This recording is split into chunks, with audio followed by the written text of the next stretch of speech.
નમસ્કાર દર્શક મિત્રો, અતિથિમાં ફરી એકવાર આપનું સ્વાગત છે. અતિથિ એટલે એવો કાર્યક્રમ કે જે કાર્યક્રમમાં વિશિષ્ટ વ્યક્તિત્વ સાથે આપની મુલાકાત કરાવીએ છીએ અને વાતો કરીએ છીએ અંતરંગ. આજે અમારી સાથે એક એવી વ્યક્તિ, એવી શખ્સિયત કે જે નામ એ પોતે પહેચાન છે. रजत शर्मा जी हमारी साथ है. रजत जी, अपना स्वागत है. रजत जी, सबसे पहले तो पूछना चाहूँगा कि आपकी अदालत जनता की अदालत शायद हटके रजत शर्मा की अदालत बन गई है, पहचानी जाती है इस फेस से, इस कैरेक्टर से. सक्सेस एक हिस्ट्री बना दी है इस शो ने. बहुत सारे पहलू की भी बात करेंगे, लेकिन यहाँ तक पहुँचते जब शुरू हुई थी जर्नलिज्म की तरफ पहला कदम, वो बात करनी है आपसे, थोड़ा जानना भी चाहेंगे. पहला जर्नलिज्म का कदम मेरा प्रिंट मीडिया में था. जनार्दन ठाकुर एक जर्नलिस्ट थे, आज वो दुनिया में नहीं है. उनको एक रिसर्चर की ज़रूरत थी और मैं बीकॉम ऑनर्स और M Com Shriram college of commerce से करने के बाद में जो समर वेकेशन है उसमें कोई काम ढूंढ रहा था, तो उन्होंने मुझे रिसर्च करने का काम दिया. और वो 2 महीने जो रिसर्च किया उसमें मुझे लगा कि ये काम मुझे ज़्यादा मज़ा आएगा, मुझे फ्लेवर है राइटिंग करने का, खबर निकालने का, लोगों से मिलने का. तो वो मेरा पहला कदम था. लेकिन जिसे कहें औपचारिक तौर पर पहला काम मैंने ऑनलुकर मैगज़ीन में एज ए ट्रेनी रिपोर्टर शुरू किया. ये बात है 1982 की. अब करीब 29 साल हो गए इस प्रोफेशन में. प्रिंट मीडिया में काफ़ी साल रहा, अब 18 साल हो गए इलेक्ट्रॉनिक मीडिया में. रजत जी, रिकग्नाइजेशन मिलने में कभी वक्त लगता है, क्योंकि ये फील्ड ऐसा है कि कई लोग इस फील्ड में चैलेंज समझ के इस फील्ड को चुनते हैं, लेकिन उनको रिकग्नाइजेशन बहुत देर से मिलता है. कई लोगों को रिकग्नाइजेशन बहुत जल्दी भी मिल जाता है. रजत जी को रिकग्नाइजेशन कब मिला? जब लोगों ने सराहा कि यस, रजत जी में वो क्वालिटी है, कुछ भी जो चाहते थे कि इस फील्ड के लिए, क्योंकि आज भी क्राइसिस है, उस जमाने में भी क्राइसिस रही होगी अच्छे जर्नलिस्ट की. कौन सा ऐसा इश्यू था जिसमें रजत जी को रिकग्नाइजेशन मिला? Yes, he is the man जो कि इस फील्ड में, जर्नलिज्म फील्ड में आगे बहुत जा सकते हैं. किसने अप्रिशिएट किया था? इस मामले में बहुत सौभाग्यशाली रहा मैं. जब मैं प्रिंट में था तो मैं ट्रेनी रिपोर्टर बना, 6 महीने के बाद मैं रिपोर्टर बना, कॉरेस्पॉन्डेंट बना, और 3 साल में मैं ऑनलुकर मैगज़ीन का एडिटर बन के मुंबई आया. और जब मुंबई आया मुझे कोई बहुत एक्सपीरियंस नहीं था एडिटर का. मुझे याद है कि डॉम मॉरिस उस समय कॉलमिस्ट थे ऑनलुकर मैगज़ीन में, वो मिलने आए. उन्होंने कहा कि मैं एडिटर से मिलना चाहता हूँ. तो मैंने कहा मैं ही एडिटर हूँ. तो उन्होंने कहा आप कैसे एडिटर हो सकते हैं, और वो कमरा छोड़ के चले गए. शोभा डे मुझे मिलने आई, वो कॉलम लिखती थी. इन लोगों ने कॉलम लिखना बंद कर दिया. उन्होंने कहा ये 26 साल के आदमी को हम कैसे एडिटर मान सकते हैं. लेकिन जो स्टोरीज़ की, जो रिपोर्ट्स की, बहुत लंबी लिस्ट है, बहुत लंबी फहरिस्त है. एडवेंचरिस्ट जर्नलिज्म किया, प्रिंट में पहली बार स्टिंग ऑपरेशन किया. ये सब करने से ये पहला स्टिंग ऑपरेशन की मुझे बात करनी है. प्रीतिश जी और आप साथ में रह के, चंद्रा स्वामी जी, ये बहुत इंटरेस्टिंग है. आपको भी मालूम है, आप इसी फील्ड के हो, वक्त बहुत कम है, लेकिन वो चंद्रा स्वामी वाला जो एपिसोड था पूरा शॉर्ट में मुझे सुनना है, व्यूअर्स भी सुनना चाहेंगे. वो बहुत लंबी कहानी है, मैं कोशिश करता हूँ जितना शॉर्ट में कहें. मैं लंदन जा रहा था किसी काम से अपने दोस्तों के साथ में. तो प्रतीश नंदी ने मुझे कहा कि वहाँ पर जो ऑब्जर्वर न्यूज़पेपर है उसके जो ऑनर हैं, उनको चंद्रा स्वामी ने चीट किया, अगर आप उनसे बात कर सकें. तो टाइनी रॉलैंड, उनसे मैं मिला. उन्होंने बताया कि कैसे चंद्रा स्वामी ने उनको $5 मिलियन के लिए चीट किया. उन्होंने पूरी स्टोरी बताई. ये सारी कहानी थी हैरड्स, वहाँ का जो स्टोर है, उसको ख़रीदने के लिए. टाइनी रॉलैंड खरीदना चाहते थे और फयाद ब्रदर्स, जिनके पास अब ये हैरड्स है, उनके बीच में कंपटीशन था. चंद्रा स्वामी ने कुछ इन्फॉर्मेशन दी और वो इन्फॉर्मेशन के टेप्स उनको हैंड ओवर किए. $5 मिलियन उसके बदले लिए, लेकिन उन टेप्स में कुछ नहीं निकला. तो टाइनी रॉलैंड उनके दुश्मन बन गए कि इनको फिक्स करना है. उन्होंने मुझे वो पूरी स्टोरी दी. अब उस स्टोरी पर चंद्रा स्वामी का पॉइंट ऑफ व्यू चाहिए, ये जानने के लिए मैंने चंद्रा स्वामी को अप्रोच किया. दिल्ली में जब मैं उनको मिलने गया तो मेरे साथ में प्रतीश नंदी भी थे. बाहर कमरे में उनके जो सहयोगी थे मामा जी, वो बैठे हुए थे. और मामा जी ने कहा कि भाई स्वामी जी आपको इंटरव्यू देंगे, बड़े अच्छे इंटरव्यू देंगे, लेकिन एक बदमाश आदमी है प्रतीश नंदी, वो उनके पीछे पड़ा हुआ है. वो इलस्ट्रेटेड वीकली में उनके खिलाफ छापना चाहता है, उनको कैसे फिक्स करेंगे. और प्रतीश नंदी तो मेरे साथ में खड़े थे. उन दिनों टीवी का ज़माना नहीं था, तो हमें चेहरों से कोई नहीं जानता था. तो मैंने इंट्रोड्यूस कराया. मैंने कहा ये हमारे chief of bureau mister Sen है. हम दोनों अंदर चले गए और चंद्रा स्वामी से बात करें. तो चंद्रा स्वामी पहले तो इंटरव्यू देते रहे, चंद्रा स्वामी भी नहीं जानते थे प्रीतेश नंदी? नहीं, बिल्कुल नहीं जानते थे। अब प्रीतीश नंदी मेरे साथ बैठे रहे और वो चंद्रा स्वामी उनको बार बार सेन साहब कह के एड्रेस करते रहे। और फिर उन्होंने एक स्टेज इंटरव्यू वो आई जब उन्होंने मुझे कहा कि ये प्रीतीश नंदी से कैसे निपटा जा सकता है। उन्होंने कहा शर्मा जी, साम दाम दंड भेद कुछ भी इस्तेमाल करिए, लेकिन वो इलस्ट्रेटेड वीकली मेरे खिलाफ स्टोरी नहीं आनी चाहिए। ओके। तो जब मैं ये बात कर रहा था तो प्रीतीश नंदी ने कहा उनसे कि स्वामी जी एक बात बोलूं, वो नंदी साहब ये रजत जी का बात बहुत सुनता है, शर्मा जी एक बार उसको बोलेंगे तो आप इनको कहिए। तो चंद्रा स्वामी का पूरा वो कलर ही बदल गया। वो ऐसे आ गए, प्लीज शर्मा जी कुछ करिए ना। ओके। तो मैंने कहा कि अच्छा, हमारे टेप रिकॉर्डर चल ही रहे थे। मैंने कहा अगर स्वामी जी अगर प्रीतीश नंदी आपके सामने आ जाए तो क्या होगा? उन्होंने कहा मेरा तीसरा नेत्र खुल जाएगा, वो भस्म हो जाएगा। मैं देख सकता हूँ बालकेश्वर में अपने घर पे वो 9वें फ्लोर पर बैठा है, उसके कमरे में पीले पर्दे लगे। तो ये सुन के वो लगा है तो आदमी टोटल फ्रॉड है। और फिर हम इस चीज़ को और रिकॉर्ड करते रहे। और फिर हमने वो ऑनलुकर मैगजीन में, इलस्ट्रेटेड वीकली में, दोनों में एक साथ स्टोरी छापी। Exposed a man who has cheated world leaders, एक आदमी जिसने पूरी दुनिया के बड़े बड़े लोगों को धोखा दिया है, उसने खुद को अपने आप एक इंटरव्यू में कैसे एक्सपोज किया, ये पढ़िए। ओके। तो ये लेकिन ये बात आके अटकती है। सीधा सेंटर पे आ जाता हूँ कि स्टिंग ऑपरेशन कई बार क्रिटिसाइज होता है। मीडिया पर्सन जब भी कोई स्टिंग ऑपरेशन करता है, कहीं ना कहीं उनके मंशा पे एक डाउट किया जाता है। आज की तारीख में जिस तरह से नंबर ऑफ स्टिंग ऑपरेशंस बढ़ोतरी हो गई है, आपके पास भी ऐसे सवाल कई बार आए होंगे, जैसे आपने शक्ति कपूर वाला जो किया था, आपने इंडिया टेलीविजन.com में भी जो आपने अपना इंटरव्यू दिया था कि कुछ भी हो जाए, मैं ऐसे लोगों को एक्सपोज करना चाहता हूं ताकि आने वाली जो भी जनरेशन है वो ऐसे लोगों में फंसे नहीं। लेकिन कहां तक जाई जाइए, क्योंकि इसमें कोई दायरा फिक्स नहीं कर सकते। देखिए, स्टिंग ऑपरेशन के बारे में मेरी राय ये है कि ये एक ऐसा वेपन है जिसको rarest of the rare circumstances, लेकिन अभी तो बहुत ही कॉमन हो गया। वो गलत है। ये स्टिंग ऑपरेशन को हर रोज इस्तेमाल करना, ये स्टिंग ऑपरेशन की विधा को उस समय इस्तेमाल करना चाहिए जब आपके पास कोई और रास्ता न बचे, जब आपके पास सामने वाला आदमी बात करने को तैयार नहीं हो, जब आपके पास में किसी को एक्सपोज करने के लिए, और इशू भी इतना बड़ा हो कि उसको एक्सपोज करने के लिए स्टिंग ऑपरेशन का इस्तेमाल करना ही चाहिए। जैसे मौत की सजा rarest of the rare cases में दी जाती है। सुनने में तो हर क्राइम इतना बड़ा लगेगा और जिसके साथ क्राइम हुआ हर आदमी कहेगा कि इसको फांसी की सजा दे दो, ये ठीक नहीं है। तो इस चीज़ का इस्तेमाल करना चाहिए, लेकिन जहां वाकई में ज़रूरत हो। और ये फैसला करना। रजत जी यहाँ रोकूंगा। ये बात स्टिंग ऑपरेशन की और खास करके जहां सेंटर पे आती है, जब बेसिक टॉपिक आता है कि द एथिक्स ऑफ जर्नलिज्म, उस पर बात करेंगे छोटे से ब्रेक के बाद। दर्शक मेरा विरामનો સમય થયો છે। રજતજી સાથે ઘણી બધી વાતો, એક નાનકડા વિરામ બાદ।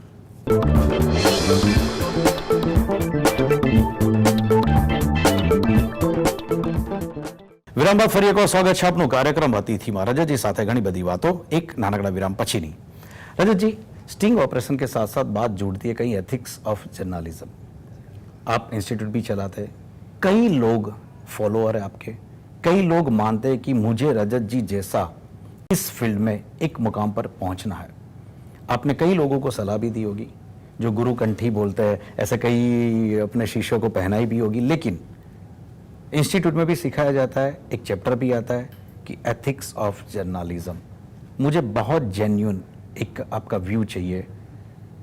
एथिक्स ऑफ जर्नलिज्म, जर्नलिस्ट एक पढ़ के आता है कि ये एथिक्स होने चाहिए, कहीं मीडिया हाउस में जाने के बाद उसको ethics of editor in chief, ethics of bureau chief, उसके हिसाब से फॉलो करना होता है।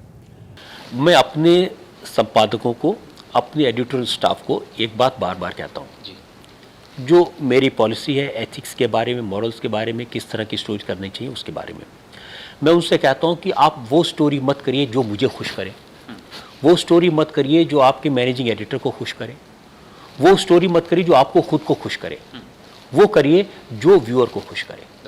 और इसीलिए शायद इंडिया टीवी पे बार बार लगा जाता है कि भूतों दिखा देते, साधु बाबा जी को दिखा देते, क्या क्या, इसी वजह से आपको लगता है कि उससे व्यूअर्स खुश रहते हैं? नहीं, ये 4 साल भर पहले आप लगाते तो मैं मान लेता, लेकिन पिछले साल भर में हमने पूरी प्रोग्रामिंग को चेंज किया है। हमने इंडिया टीवी को एक नया लुक दिया है। अब हमने भूत प्रेत सांप इस तरह की स्टोरीज को हटाया है, और इसके बावजूद इंडिया टीवी नंबर 1 बना हुआ है। तो ये एक हमारी सक्सेस है। हम कहते हैं न्यूज़ इज़ बैक, वाकई में लोग वापस फिर से न्यूज़ देखना चाहते हैं। मुझे लगता है कि व्यूअर को भी मैच्योरिटी आने में थोड़ा सा वक्त लगता है, और हम अपने आप को व्यूअर के हिसाब से ढालते हैं। आज व्यूअर को लगता है कि स्पीड से खबरें, करप्शन पर खबरें, बेईमानी पर खबरें, टेररिज्म पर खबरें वो देखना चाहता है, और वो हम इंडिया टीवी पर देते हैं। लेकिन आप जो एथिक्स की बात कर रहे थे, मूल बात यह है कि किसी भी पत्रकार का, किसी भी टीवी चैनल का, किसी भी अखबार का अस्तित्व तब रहेगा जब उस पर लोग भरोसा करेंगे, ट्रस्ट करेंगे, उसकी क्रेडिबिलिटी होगी, वरना उसको कोई मतलब नहीं है। 100 चैनल हो, उनको कोई नहीं देखेगा।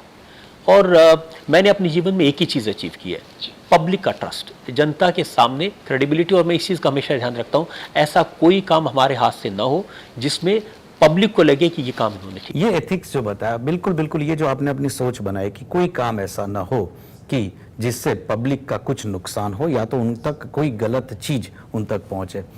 मैं बैक डेज में आ जाता हूँ। कई चीज ऐसी होती है रजत जी की जो सीधा बचपन से सीखी जाती है, पढ़ाई कितनी भी कर ली हो, लेकिन जैसे आपने अपनी सोच बताई, वो सोच कहीं ना कहीं बैक ऑफ माइंड बचपन में आई होगी। मुझे बचपन के बारे में जानना है। रजत जी को ब्लेजर पहन के कई लोगों को छुट्टियां उनकी आपने कर दी है, ऐसे तो रजत जी को बहुत देखा है। लेकिन बैक डेज जहाँ पे मम्मी पापा अचानक तो BMW या ऐसे ही ऑडी में घूमते नहीं होंगे, वक्त ऐसा भी आया होगा कहीं ना कहीं आज अकेले बैठ के भी, या तो बहुत ही नियर्स एंड डियर्स जो होंगे उनके साथ शेयर करते हो, ऐसा कोई हादसा जहां आप बता पाए जो आज तक शायद नहीं बताया? आपने एक दुखती रग पे हाथ रख दिया। मेरा जो बचपन है बहुत गरीबी में बीता। बहुत गरीबी मतलब बेहद गरीबी। 10 बाई 10 का कमरा था सब्जी मंडी में, तीसरी मंजिल पर। उस 10 बाई 10 के कमरे में 7 भाई, माँ, पिताजी, बहन। ये कहाँ, कौन से टाउन की बात? ये दिल्ली में सब्जी मंडी जगह है, एकदम पुरानी दिल्ली का गंदा सा एरिया है। नहाने के लिए मुझे म्यूनिसिपैलिटी का जो नल है वहाँ पर जाना पड़ता था। पर रात को पढ़ने के लिए रेलवे स्टेशन पर जाना पड़ता था, क्योंकि न तो घर में बिजली थी न पानी था। टीवी होने का सवाल ही नहीं पैदा होता, रेडियो होने का सवाल ही नहीं पैदा होता। टीवी देखने के लिए आप आयरनी देखिए, हम एक पड़ोस के किसी आदमी के घर में जाते थे और मोहल्ले में एक ही टीवी था, तो वो कभी कभी अपना दरवाज़ा बंद कर लेता था। एक दिन मैं वापस आया और मैंने अपने फादर से कहा कि पापा वो उसके घर में टीवी देखने गए थे, उन्होंने दरवाज़ा बंद कर दिया, मुझे इस बात की बहुत तकलीफ़ है।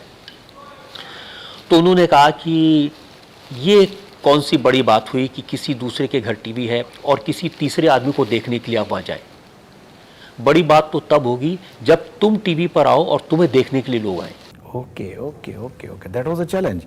और ये बात कहीं मेरे सबकॉन्शियस पे रह गई, और आज जब मैं इस मुकाम पर खड़ा हूँ तो बार बार मुझे उनकी बात याद आती है। एक दिन मैंने उन्हें कहा कि भूख है, गरीबी है, बहुत तकलीफ़ है।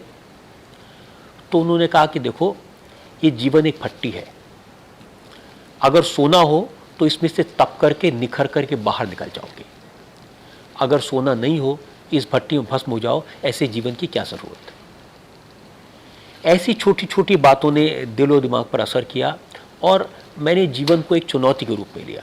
मैंने सोचा कि इस गरीबी से, एक भूख से लड़ना है, सिर्फ अपने लिए नहीं लड़ना, समाज में इस तरह के और जो लोग हैं उनके लिए भी लड़ना है। और शायद यही फैसला इस पूरी यात्रा में काम आया। भट्टी में तपते तपते सोने की तरह बाहर आना है, लेकिन लेकिन लेकिन इस मंजिल तक पहुंचने में कई बार कई ऐसे मौके भी आए होंगे। रजत जी, ये बात जरा कोशिश करो कि मत दिखाओ, बाद में समझ लेंगे। एक लेवल तक पहुंचने के बाद ऐसे सौदे के लिए भी कई बार आए होंगे। बहुत बार ऐसे लोग, देखिए, लोगों ने धमकी भी दी, लोगों ने ख़रीदने की भी कोशिश की, लोगों ने ब्राइब करने की कोशिश की, लेकिन जो मेरे जीवन के नियम थे, सिद्धांत थे, प्रिंसिपल थे कि सिद्धांतों से समझौता नहीं करना है। मिट जाएंगे लेकिन झुकेंगे नहीं, बिकेंगे नहीं। इन सिद्धांतों ने हमेशा मदद की। मैं हमेशा अपने बचपन को, अपने जीवन के जो तकलीफ के दिन थे उनको याद करके अपने अंदर एक ताकत का। आपने बताया कि बहुत तकलीफ भी थी और पापा कहीं ना कहीं वो सिद्धांत भी छोड़ना नहीं चाहते थे, यहां तक तो ठीक है, लेकिन वो सिद्धांत आप में डालना भी चाहते थे। उस वक्त बचपन में या तो थोड़ी थोड़ी जो फूटी हुई जवानी होगी, उस वक्त कुछ गलतियां भी हुई होगी, और गलतियां होने के बाद कभी कभी डांट भी पड़ती होगी। क्या क्या क्या ऐसा कोई? गलतियां नहीं होती थी, क्योंकि वो गलतियां करने का समय नहीं था। अगर पेट में खाना नहीं हो, घर में बिजली नहीं हो, पानी नहीं हो, अच्छा स्कूल नहीं हो पढ़ने के लिए, तो गलती करने का स्कोप ही नहीं था। इतनी गरीबी थी, इतनी तकलीफ थी कि मुस्कुराने का भी टाइम नहीं था। सिर्फ अंदर एक ही आग थी कि किसी तरह से इससे बाहर निकले। तो घर में एक दूसरे को कौन किसको डांटेगा, सब भूखे थे, सब प्यासे थे, सब लोग बीमार थे, परेशान थे। तो ऐसी स्थिति में मुझे याद ही नहीं है कि कभी किसी को डांटने की ज़रूरत पड़ी हो। हाँ, ये ज़रूर मुझे कहते थे कि भाई अब 18 घंटे से लगातार पढ़ रहे हो, अब रुक जाओ, अब थोड़ी देर सो जाओ। कभी कभी 2-2, 3-3 खाने के लिए नहीं मिलता था। मुझे याद है कि अमेरिका से जो ड्राई पाउडर है दूध का, वो गरीबों को बंटता था। तो लाइन में खड़े होकर वो डब्बा लेकर आ जाते थे। उसको गर्म करने के लिए कुछ नहीं होता तो कागज़ जला के चूल्हे पे गर्म करके और उसमें नमक डाल के वो दूध को पी लेते थे। कई कई दिन ऐसे काम चलता था। तो ऐसी परिस्थितियों में सिर्फ अंदर एक ही आग थी, संघर्ष की आग थी। अंदर एक ही लालसा थी कि इस गरीबी की तपती हुई आग से कैसे बाहर निकले। पापा के बारे में बहुत बताया, मम्मी जी के बारे में शायद। मेरी माँ बहुत बीमार थी और मैंने बचपन में, मैं जब 5-6 साल का था तभी इनकी डेथ हो गई थी। तो उनसे मुझे बहुत ज़्यादा इंटरेक्ट करने का मौका नहीं मिला। मैं जब 4th क्लास में पढ़ता था, शायद मेरी उम्र कोई 10 साल की रही होगी। पापा के साथ साथ रजत जी के जीवन पे किसका प्रभाव है? और तो मैं किसी का प्रभाव नहीं देखता जी। बाकी तो मैंने परिस्थितियों से सीखा। अगर मेरे पास किसी चीज़ का असर है तो परिस्थितियों का, सर्कमस्टांसेस का, लोगों का। जिन जिन लोगों से मिलता हूँ, हर आदमी से कुछ ना कुछ सीखने की कोशिश करता हूँ। मैं आज आपसे यहाँ बात कर रहा हूँ, मेरी कोशिश ये रहेगी कि आपसे भी मैं कुछ सीखूँ कि किस तरह से आप इंटरव्यू करते हैं। हो सकता है वो मुझसे भी बहुत बेहतर तरीका हो। रजत जी मेकओवर आपका लोगों को बहुत ही पसंद आ गया है। किस क्यों आप अपना आइडल जो आपको पसंद है, जैसे हो सकते हैं, शायद कोई फिल्म स्टार भी हो सकते हैं, कोई पॉलिटिशियन भी हो, किसको देखना आपको लगता है कि चलो कुछ भी बोले लेकिन मुझे एक बार आगे स्क्रीन पे चलो देखना है? ऐसी कौन सी ऐसी शख्सियत है जिसको देखना आप पसंद करते हो? मुश्किल है कहना कि मैं किसको देखना पसंद करता हूँ। किसी को बुरा लग जाएगा। नहीं, बुरा नहीं लगेगा, क्योंकि ऐसा कुछ नहीं है। मैं हर एक आदमी के बारे में थोड़ा क्रिटिकल एनालिसिस भी करता हूँ। मैं सब में से कुछ ना कुछ सीखने की कोशिश करता हूँ। मैं आमिर खान को देखूंगा तो कुछ सीखने की कोशिश करूंगा, अटल बिहारी वाजपेयी को देखूंगा तो कुछ सीखने की कोशिश करूंगा, नरेंद्र मोदी को देखूंगा तो उनसे कुछ सीखने की कोशिश करूंगा। लेकिन जो मेरा खुद का लुक है, जो अपीयरेंस है जिसका आप जिक्र कर रहे हैं, उसका क्रेडिट मेरी पत्नी को जाता है। उन्होंने मुझसे ज़्यादा समय टीवी में लगाया। जब मैं टीवी में आया उससे पहले से वो टेलीविज़न प्रोड्यूसर थी। हम लोगों ने साथ काम किया और साथ काम करते करते हमारी मित्रता हुई और फिर हम 2000 में शादी हुई, इकट्ठे रहे। लेकिन मेरा लुक्स कैसा हो, मैं क्या पहनूं, कैसा दिखे, चेहरा कैसा हो, ये सब वो ध्यान रखती हैं और इसमें उनको महारत हासिल है। ओके। और इसमें शायद जो नॉर्मल एक ऐसा भी होता होगा कि इतने सालों के बाद भी एक बात पे तो शायद टोकते होंगे कि यार ये तो इम्प्रूव करो। नहीं, वो हर बार एक चीज़ पर ज़रूर मुझे टोकती हैं। वो मुझे कहती हैं कि आपको गुस्सा नहीं होना है। जब आप पब्लिक लाइफ में हो, बड़ी से बड़ी तकलीफ हो, बड़ी से बड़ी किसी की गलती हो, आपको नाराज़ नहीं होना है। मतलब आपको गुस्सा आता है? आता था, अब नहीं आता। लेकिन पिछले 6-7 साल में मैंने उस पर नियंत्रण किया। कौन सी ऐसी खास करके कौन सा एरिया है जिसमें सबसे ज्यादा भड़क जाते थे रजत जी? मैं तब ज़्यादा भड़क जाता था जब कोई आदमी मूर्खता करे, जब कोई आदमी समझाने के बाद भी बात को समझे नहीं, तो मुझे बहुत बहुत ख़राब लगता। कैसे रिएक्ट होता था? तो मैं चुप हो जाता हूँ जब गुस्सा आता है तो। हाँ, मैं फिर कुछ कहता नहीं हूँ, लेकिन वो मेरे चेहरे पर दिखता है।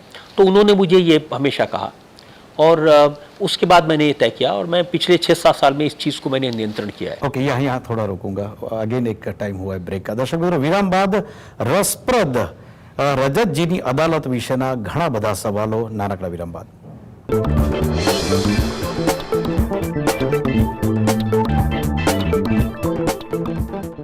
विराम बाद फरी एक बार स्वागत है आपનું कार्यक्रम अतिथिમાં। रजत जी की अदालत, मैं यही कहूंगा जनता की अदालत, आपकी अदालत। आज तो आपने अदालत लगाई हुई और मुझे कटघरे बिठाया हुआ है। अरे ओपन है, फिर भी आप इतना तो नहीं रखा है जितना आप अपने जो कटघरे में बिठाते अपने गेस्ट को। रजत जी, गेस्ट को इनविटेशन भेजना होता है प्रोग्राम के लिए, कंफर्मेशन भी आ जाता है, स्टूडियो में आने के बाद शायद ऑफ द रिकॉर्ड बातें भी होती होगी। रजत जी, ये मत पूछना, या तो पहले जब अपॉइंटमेंट के टाइम पे जब फिक्स करते हैं उनके साथ हम आने का टाइम, तब भी कहा होगा कि इसके बारे में मत पूछिएगा। मुझे मालूम है 1-2 किस्से खास करके जो आपने वो न पूछने पर आपने कह दिया था कि अगर ये न पूछना है तो मैं इंटरव्यू नहीं करूंगा। ऐसी अंदरूनी बातें जानिए इस शो में। सभी केसेस में मेरा ये फैसला होता है कि अगर कोई आदमी की कोई रेस्ट्रिक्शन लगाना चाहता है, किसी विषय पर रोक लगाना चाहता है, ये मत पूछे करना चाहता है, तो मैं उनको अपना इन्विटेशन विड्रॉ कर लेता हूँ। मुझे ऐसे गेस्ट नहीं चाहिए जो मेरे ऊपर बंधन लगाए, क्योंकि मैं उनसे ये कहता हूँ कि मैं अपने लिए नहीं पूछ रहा हूँ, मैं ये जनता के लिए पूछ रहा हूँ, पब्लिक के लिए पूछ रहा हूँ। अगर हेमा मालिनी का मैं आपको एग्जाम्पल बताता हूँ, वो नहीं चाहती थी कि मैं हेमा मालिनी से जब सवाल पूछूं तो धर्मेंद्र जी के बारे में पूछूं। तो मैंने उनको कहा, आप हेमा जी बताइए पब्लिक क्या सोचेगी। हेमा मालिनी से मैं पूछूं और धर्म जी के बारे में नहीं पूछूंगा तो लोग सोचेंगे ये रजत जी ने कैसे किया। तो 3 साल तक मेरी उनसे ये तकरार चलती रही। फाइनली वो एग्री हुई कि ठीक है आप 2 सवाल पूछ लीजिए। तो मैंने कहा नहीं 3 सवाल पूछ लीजिए। तो नेगोशिएट करते करते 3 सवाल पर बात अटकी और फिर मैंने उनको वो सवाल पूछे। उन 3 सवालों में सारी की सारी कहानी उनकी पहली बार बाहर आई। शायद ऐसा उमा भारती जी के साथ भी हुआ था। उमा भारती को भी था कि उनके कोई पर्सनल लाइफ के बारे में कोई सवाल पूछे, लेकिन उनसे मैंने चूंकि वो राजनेता है तो मैंने कोई समझौता नहीं किया, मैंने उनको अच्छी तरह से पूछा। लेकिन इसके सामने कई गेस्ट ऐसे भी होंगे कि सामने से कहते होंगे कि रजत जी ये तो खास पूछना, राखी जैसे कोई गेस्ट, राखी सावंत जैसे। नहीं, ये नॉर्मली नहीं कोई कहता, क्योंकि उनको मालूम है कि मैं सब कुछ पूछ ही लेता हूँ और जो रेलेवेंट चीज़ होगी वो पूछूंगा। ऐसा नॉर्मली कोई नहीं पूछता। लेकिन एक मेरा नियम है, प्रोग्राम की रिकॉर्डिंग के बाद 18 साल हो गए, मैं हर गेस्ट से ये कहता हूँ कि इस प्रोग्राम में कोई चीज़ आपने कोई गलत कह दिया हो, आपके मुंह से स्लिप हो गया हो, या कोई ऐसी चीज़ जो मैंने आपको लगे कि ये समाज के सामने ही नहीं जानी चाहिए, उसको एडिट करना हो, अगर कोई कह दे तो मैं वो एडिट कर देता हूँ और वो हमेशा हमेशा के लिए इरेज कर देता हूँ। रजत जी, कई बार ऐसा भी हुआ है कि सामने बैठे हुए गेस्ट ने कुछ बोल दिया, कुछ प्रिपरेशन करके गए थे, सवालात होते रहते हैं, साथ में एक बैक ऑफ द माइंड भी रहता है कि इसके बाद ये पूछना है, इसके बाद ये पूछना है, ये सिचुएशन आ गई तो यही पूछ लेना है, पंचलाइन ये मुझे देनी है इस पूरे शो में। कई बार ऐसा भी हुआ होगा कि सामने बैठे हुए गेस्ट के किसी जवाब के बाद शायद वर्डलेस बन गए या सुम बन गए। हाँ, ऐसे इंसिडेंट हुए हैं, ऐसे इंसिडेंट हुए हैं। मैं आपको बताता हूँ, अटल बिहारी वाजपेयी जब आपकी अदालत में आए तो उस समय, ये तब की बात है जब शंकर सिंह वाघेला ने एमएलएस को लेके एक हवाई जहाज में बिठा के वो खजुराहो ले गए थे और भारतीय जनता पार्टी की पूरी जो मॉरलिटी है उसके ऊपर सवाल खड़े हो गए थे। और मुझे लगता था ये वाजपेयी जी पर एकदम ऐसा सवाल होगा कि वो जवाब नहीं दे सकेंगे। वो कह रहे थे कि हमारी पार्टी आदर्शों की पार्टी है, हमारी पार्टी मूल्यों की पार्टी है। तो मैंने कहा, हाँ साहब, हमने आपकी पार्टी के आदर्श भी देखे, आपकी पार्टी के मूल्य भी देखे। आपकी पार्टी के एक नेता एमएलएस को हवाई जहाज में बिठा करके खजुराहो ले गए। मुझे लगा था अटल जी निरुत्तर हो जाएंगे। उन्होंने कहा कि कभी कभी घर में जवान बेटे की मौत हो जाती है, इसका अर्थ ये नहीं कि कोई माँ अपने बेटे को जवान देखना नहीं चाहती। Okay okay okay. गुजरात में जो हुआ वो एक दुर्घटना थी, हम कोशिश करेंगे ऐसी दुर्घटनाएं दोबारा ना हो। उन्होंने जब ये कहा तो मेरे शरीर में सिहरन हो गई और मेरे पास कोई जवाब नहीं था इतना। और उस पूरे इंटरव्यू के दौरान कई बार ऐसे इंसिडेंट हुए, वो नॉन प्लस कर दिया। कई लोग ऐसे होते हैं जिनको कहीं मेरे ऊपर सामने कोई जवाब आ जाता है तो उनको नॉन प्लस। ये रेणुका चौधरी से जब आपकी अदालत में थी तो उन्होंने मुझे पूछा कि रजत जी आपकी शादी हो गई। मैं उनके हस्बैंड के बारे में कुछ पूछ रहा था कि आपके हस्बैंड, तो कहने लगे आपकी शादी हो गई। मैंने पूछा आपका इरादा क्या है। ओके। तो फिर उनके पास जवाब नहीं रहा। तो ऐसे इंसिडेंट होते रहते हैं। ऐसा कोई और कोई वाकया? सलमान खान अभी रिसेंटली आए थे, तो सलमान खान को लगता था कि मैं उनको बहुत खींचने वाला हूँ। वो बार बार मुझे कहे, सर आप मेरी क्लास लेने वाले हैं, सर आप मुझे रगड़ने वाले हैं। मैंने कहा नहीं, मैं आपसे सवाल पूछूंगा, बाकी क्या ना आपका। तो जब उनको मैं मुश्किल सवाल पूछता तब कहता, सर आप 1 मिनट रुक जाइए, सर इसका जवाब दूँ उससे पहले। तो वो आए, उन्होंने कहा साहब, उन्होंने कहा सर कोट खोलिए साहब, बटन खोलिए, और वो दंड बैठक पुश कहा साहब लगाइए। वो 2-3 के बाद में वो थक गए और मैं चलता रहा। तो बाद में उन्होंने मुझे कहा कि सर आप बहुत फिट हैं, सर ये कैसे आप करते हैं। और एक सिचुएशन में उन्होंने कहा कि अच्छा साहब ये होड़ होड़ दमन पर उन्होंने डांस करने के लिए कहा। तो ठीक है, मैंने कहा चलिए एक नई तरह की चीज़ व्यूअर्स के लिए मिलेगी, और वो कह रहे हैं मैं लाइव शो में कैसे ना करूँगा। तो ऐसे इंटरेस्टिंग इंसिडेंट्स कई बार होते हैं। फाइन। ये आपने बताया कि शायद लाइव शो में अगर ना करे तो अच्छा भी लगेगा, और अगर किया तो भी अच्छा लगेगा व्यूअर्स को। रजत जी, गाने का शौक, म्यूजिक का शौक आपको कैसा है? नहीं, गाने सुनने का मुझे शौक है। मुझे हिंदी फिल्में देखने का, पुराने गाने सुनने का, म्यूजिक का ये बहुत शौक है। गाना कभी नहीं आया मुझे। बहुत लाइट मूड में आज का मुझे इंटरव्यू करना था और बहुत ही अच्छी तरह से आपने, लेकिन फिर भी वो अंदर एक जो रहता है कि पूछ लेता हूँ कि मेन स्ट्रीम में अभी शायद आने वाले दिनों में यही स्टोरी रहेगी, अन्ना हजारे वाली, लोकपाल बिल वाली, काले धन का मामला। आप क्या मानते हो? क्योंकि अगेन जो आपने इंटरव्यू दिया था indiantelevision.com को, बहुत ही स्पेसिफिक आपने अपना गुस्सा भी जताया था कि कहीं ना कहीं एक गेम प्लान हो गया है, एक ऐसा इश्यू जिसके ऊपर हिंदुस्तान की हर एक जनता, हर एक नागरिक जो एकजुट होकर सामने आ सकती है, लेकिन इतने बड़े मिशन को टाई टाई फिश कर दिया बहुत ही गेम प्लान से।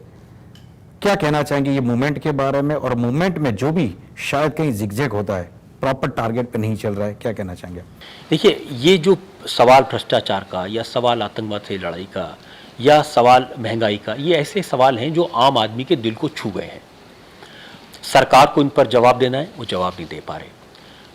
ऑपोजिशन पार्टी को, बीजेपी को इसके लिए आंदोलन चलाना है, वो आंदोलन खड़ा नहीं कर पा रहे। एक वैक्यूम क्रिएट हुआ। उस वैक्यूम को फिल किया अन्ना हजारे ने, उस वैक्यूम को फिल किया स्वामी रामदेव ने। इनके साथ पब्लिक खड़ी हुई, पब्लिक सेंटिमेंट खड़ा हुआ। इन्होंने वो सवाल उठाए जो आम आदमी के रिलेटेड सवाल हैं, और जो सवाल विरोधी दल ठीक से नहीं उठा पाए थे। इसलिए क्या हुआ कि ये लोग लीडर बन गए और ऑपोजिशन पार्टियों को इनके पीछे चलना पड़ रहा है। मुझे लगता है ये सवाल इसलिए बढ़े हैं क्योंकि आम आदमी इससे जुड़ा हुआ है। ये लोगों के दिल में बहुत गहरे सवाल है। अगर कोई और प्रधानमंत्री होता तो शायद ये सवाल नहीं उठते। मनमोहन सिंह से हमें एक उम्मीद थी, ईमानदार आदमी है, ईमानदार सरकार चलाएंगे, और वाकई में उनका जीवन आज भी हम कह सकते हैं ईमानदारी से भरा हुआ है। लेकिन ऐसे ईमानदार आदमी का क्या करें जो एक ईमानदार सरकार ना दे सके? ऐसे ईमानदार आदमी क्या करें जिसकी सरकार में एक के बाद एक भ्रष्टाचार की चीज़ें सामने आए? मुझे लगता है ये इन चीज़ों ने आम आदमी को बहुत हट किया। राजा जी, प्रधानमंत्री की बात निकली तो एक्सेप्टेंसी के लिए बहुत सारे क्वेश्चन मार्क। कोई ऐसा टॉप लीडर, टॉप लेवल का लीडर नहीं है जिसको ऑल इंडिया में एक्सेप्टेंसी मिले। There are 3, 4, 5 options. अगर आप गिन लो, राहुल जी को जिस तरह से प्रमोट कर रहे, अपने आप को भी, अपनी पार्टी में से भी शायद प्रणव दा को भी ये लोग चाहते हैं कि सीनियरिटी के हिसाब से और जो शायद एक्सेप्टेंसी मिले। नरेंद्र मोदी को भी भारतीय जनता पार्टी की तरफ से कई बार बबल की तरह आ जाता है कि सीएम जो है he is a candidate of PM. Advani ji कहीं अपना नूर धीरे धीरे खो बैठे। क्या लगता है कि कोई ऐसा 1, 2, 3 लीडर जो पूरे हिंदुस्तान में सबके ऊपर अपना प्रभाव डाल सके? मुझे भी लगता है कि आज कोई ऐसी फिगर है हमारे सामने जिसके बारे में हम ये पिन पॉइंट कर दें कि ये आदमी अगर प्रधानमंत्री बना तो सक्सेसफुल हो जाएगा। और इन सब लोगों को हमने प्रधानमंत्री के रोल में इसलिए नहीं देखा क्योंकि विदेश नीति पर, रक्षा नीति पर, आर्थिक नीति पर, इन सब लोग की क्या पॉलिसी होगी, क्या थिंकिंग होगी, उसके बारे में कोई क्लैरिटी नहीं है। सिर्फ व्यक्ति को देख करके फैसला करना ये बड़ा या तो एज ग्रुप के हिसाब से कोई यंग होना चाहिए, यूथ आने चाहिए। आई थिंक मैं ये नहीं मानता हूँ जी। मैं ये नहीं समझता हूँ कि कोई यूथ होगा तो अच्छा कर देगा, कोई बूढ़ा होगा तो अच्छा नहीं करेगा। मोरारजी देसाई जब प्रधानमंत्री बने थे उनकी एज बहुत थी, लेकिन उन्होंने ब्रिलियंट सरकार चलाई थी। उस समय मैं स्टूडेंट था और एज ए स्टूडेंट मुझे एक एक दिन याद है 77 से 79 के बीच में जो मोरारजी ने सरकार चलाई थी, शायद उतनी अच्छी सरकार किसी और नेता ने आज तक नहीं चलाई। उन्होंने प्राइसेस पर कंट्रोल किया, उन्होंने इंटेलिजेंस पर कंट्रोल किया, उन्होंने सरकार के जो बेवकूफ़ी के खर्चे थे उनको रोका, बहुत अच्छा काम किया था। सरदार पटेल को अगर मौका मिलता सरकार चलाने का, शायद बहुत अच्छी सरकार चलाते। उस समय उम्र का तकाजा नहीं था। तो मैं ये नहीं मानता कि कोई यंग होगा तो अच्छी चला लेगा या बूढ़ा होगा तो नहीं चला पाएगा। ये तरीका नहीं है सोचने का। मेरा सोचने का तरीका है कि सरकार वो चलाए जिस पर इस देश की जनता का विश्वास हो और जिसके दिल में दर्द हो कि मुझे लोगों के लिए कुछ करना है, मुझे प्रधानमंत्री बनना है। ये एजेंडा लेकर जो लोग चल रहे हैं वो इस देश को अच्छी सरकार नहीं दे सकते। राजा जी, गुजरात में है, लास्ट में गुजरात के लिए और मोदी जी के लिए आपके अपने विचार? देखिए, नरेंद्र मोदी ने गुजरात में बहुत अच्छी सरकार चलाई है। यहाँ की जनता उनके साथ है, बार बार उनको चुना है, इसमें कोई शक नहीं है। लेकिन नरेंद्र मोदी पर बहुत सारे इल्ज़ाम ऐसे हैं जो गुजरात के बाहर की जनता के दिल में है। मुझे लगता है उनको इन सब चीज़ों पर खुलकर बोलना चाहिए, सफाई देनी चाहिए, क्योंकि वो बोलते नहीं हैं तो इसलिए लोग इस चीज़ का फ़ायदा उठाते हैं। उन पर, उनके बारे में जो भी कुछ कहा जाता है उनको सामने आकर अच्छी तरह से जवाब देना चाहिए। मैं तो उनको कई बार इनवाइट कर चुका हूँ, आपके कार्यक्रम के माध्यम से उनको इनवाइट करता हूँ, वो आपकी अदालत में आएँ और कड़वे से कड़वे सवालों का, खतरनाक से खतरनाक इल्ज़ामात के पर अपनी सफाई दें। मुझे लगता है जनता को इसकी ज़रूरत है। थैंक यू वेरी मच रजत जी, हमसे बात करने के लिए बहुत बहुत शुक्रिया।